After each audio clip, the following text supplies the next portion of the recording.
이어서 강의 시작하도록 하겠습니다. 북한에는 보천보 전투 승리 기념탑도 있죠. 이 또한 보천보 전투의 역사적 허구를 강화하고 있는 것이기도 합니다.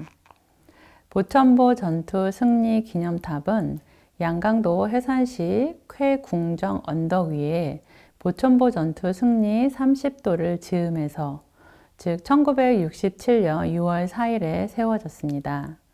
1300평방미터의 붉은 화강석 기발 아래 60명의 군상이 힘있게 전진하는 모습을 웅장한 서사시적 화폭으로 펼쳐놓은 기념탑이라고 북한은 설명하고 있죠. 이 기념탑은 붉은 깃발을 가운데 세우고 맨 앞에 김일성을 선두로 하여 동서쪽에 전진하는 조선인민혁명군 대원들과 애국적 인민들을 형상한 다양한 인물 군상들을 형상하고 있는 것으로 북한에서의 첫 혁명 전통 기념비입니다.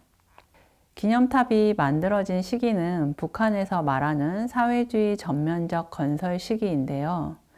북한에서는 위대한 수령님의 혁명 활동 내용을 전면적으로 반영한 작품들이 많이 창작된 것은 이 시기 당의 유일사상 혁명 전통 교양 사업이 그 어느 때보다 강화됨에 따라 경애하는 수령님의 뜻깊은 사적이 깃들어 있는 혁명 사적지와 전적지들이 수많이 꾸려지고 혁명 사적관과 혁명 사상 연구실이 도처에 건설된 것과 중요하게 관련되었다. 이렇게 말하고 있습니다. 그러면 이 보천보 전투 승리 기념탑을 꼼꼼히 들여다보겠습니다. 물론 우리가 직접 북한에 가서 이 기념탑을 보고 있는 것은 아니기 때문에 아쉽게도 분석에 제한이 있을 수는 있겠습니다. 그럼에도 한번 함께 들여다보겠습니다. 이 기념탑의 정면 중앙, 맨 앞에는 김일성이 앞으로 나아가듯 서 있습니다. 북한은 탑의 정면 중심에 모신 위대한 수령님의 동상을 설명하면서 조선혁명을 승리해로 이끌어 나가시는 탁월한 영도자, 군사 전략가로서의 위대한 풍모가 훌륭히 형상되어 있다라고 설명하고 있습니다. 나중에 김일성과 김정일의 신체를 본격적으로 논의하면서도 이야기하게 될 텐데요. 이 중심성이라는 것은 매우 중요한 정치적 배치입니다.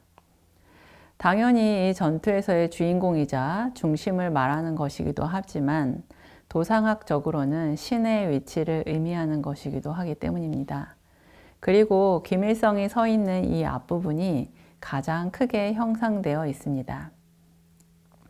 이 기념탑은 북한에서 첫 혁명 전통 기념비였는데 이러한 김일성의 위치나 크기 등에 대한 매우 중요한 원칙들이 이 시기에도 이미 형성되기 시작했다라는 것을 확인할 수 있습니다. 김일성 동상 좌우에 형상된 남녀 유격 대원 군상에 대한 설명도 읽어보겠습니다.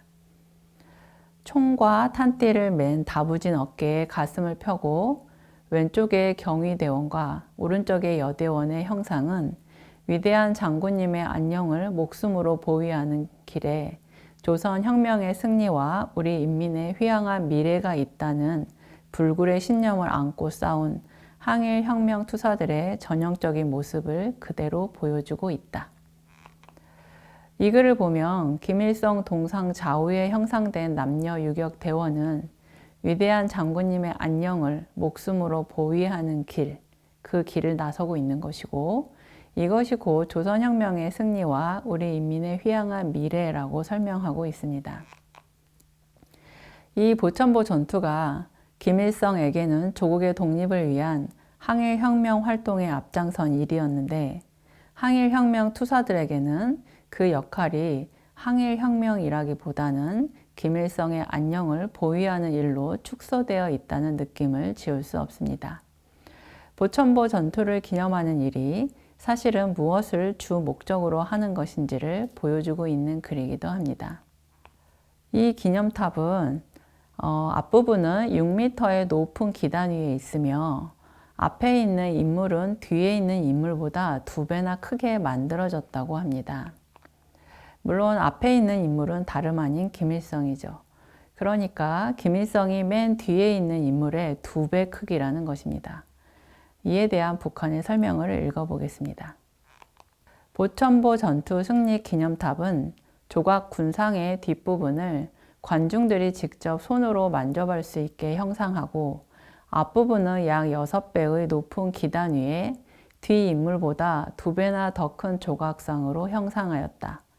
뒷부분에서는 실내 조각과 같은 섬세성과 함께 야외 조각으로서의 형태의 명료성을 보장하면서 될수록 큰 운동을 피하고 서서히 율동을 가하고 점차 앞으로 감에 따라 격동적인 운동과 전투가 고조되는 장면에 맞게 량감을 강조하고 공간도 시원하게 형성하였다.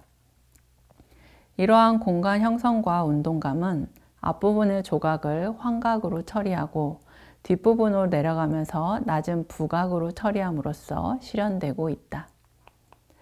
기념탑은 불과 30m의 길이에 60명의 조각 군상이 등장하고 있으나 그 길이가 더 길어 보이고 군상도 많아 보이는 것은 앞에서 뒤로 내려가면서 인물의 크기를 점차적으로 작게 체감시키는 투시적 비례 관계를 설정하여 공간의 깊이를 주었기 때문이다.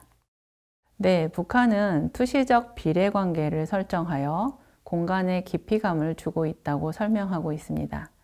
그런데 사실상 북한은 1점 투시도, 그러니까 원근법에 의한 시각체계는 서양에서 사용하는 것이라고 비판적으로 접근하는 반면 일반적으로 북한의 그림은 분상 광원 원리를 이용한다라고 강조하고 있습니다. 서양화에서는 주로 하나의 광원에 의하여 이루어진 밝고 어두움, 음영과 반사색을 색면에 따라 적용하는 유일광성 원리를 적용하지만 조선화에서는 화면의 중심과 형태적 특징에 따라 광원을 능동적으로 설정하는 분상 광원 원리를 적용합니다. 그러면 먼저 원근법을 간략히 설명해 볼까요? 이 원근법이라는 것은 15세기 이탈리아에서 창안된 것이죠. 1425년 최초로 이것을 실험하고 창안한 건축가는 브루넬레스키였습니다. 그가 진행한 거울을 이용한 실험은 소실점의 효과를 논증하고 기하학적인 원근법의 탄생에 결정적인 계기가 되었습니다. 이 실험을 바탕으로 1435년에서 36년에 알베리트는 회화론이라는 책에서 원근법을 최초로 이론화하고 체계화하게 됩니다. 알베르티는 원근법을 열린 창문이라고 표현하면서 그림을 창문에 비유하여 설명하죠. 창문 밖으로 보이는 풍경을 그리는 것과 같다라는 의미입니다. 이것은 주체와 대상의 분리이자 경계를 설정하는 것이기도 했습니다. 열린 창문으로 보이는 그림에서 중심 광선이 부딪히는 곳에 한 점, 즉 거기에 소실점이 있는 것이죠. 그것을 중심으로 인간의 형상을 3등분하여 비례를 설명하고 있죠. 알베르트의 규칙이 16세기 디러와 같은 화가에 의해서 널리 확산되었고 그것이 현재까지도 가장 기본적인 시각체계로 쓰이고 있습니다. 점차 이 원근법적 시각은 자연적인 시각과 동일한 것으로 취급되었죠. 이것은 단순히 그림 그리기의 기법에 관한 것에 그치는 것이 아니라 세계를 바라보고 묘사하는 새로운 시각체계가 되었다라는 것을 의미합니다. 그래서 원근법은 시각의 합리화를 보여주는 대표적인 시각체계를 보여주는 것이죠. 그런데 북한에서 말하는 분상 광원 원리는 사물을 바라보는 시각이 하나의 소실점으로 투시되는 것이 아니라 여러 곳에서 바라보는 시각이 동시에 표현되는 산점 투시 화법을 말하는 것입니다. 빛으로 설명을 하자면 서양화에서는 빛이 한편에서 들어오면 반대편이 그늘지고 그림자가 보이면서 입체감이 드러나죠.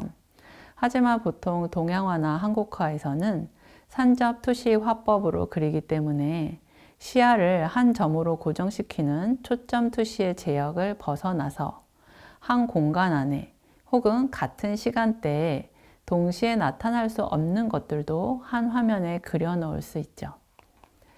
그리고 사물이나 인물을 표현할 때에도 외부 광선에 별로 영향을 받지 않고 그 사물 자체의 튀어나오고 들어간 부분에 따라서 음영을 넣는 절대 형태를 그리려는 화법을 사용한다고 말할 수 있겠습니다.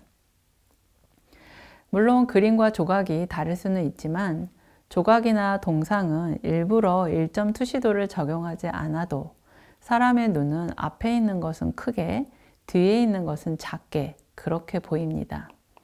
그런데도 동상의 크기를 일부러 2배나 차이가 나도록 만들었다라는 것은 기밀성을 강조하기 위한 것일 수밖에 없죠.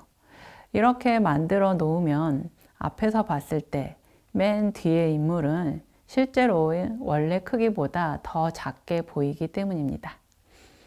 네, 이번 차시는 여기서 마무리하겠습니다.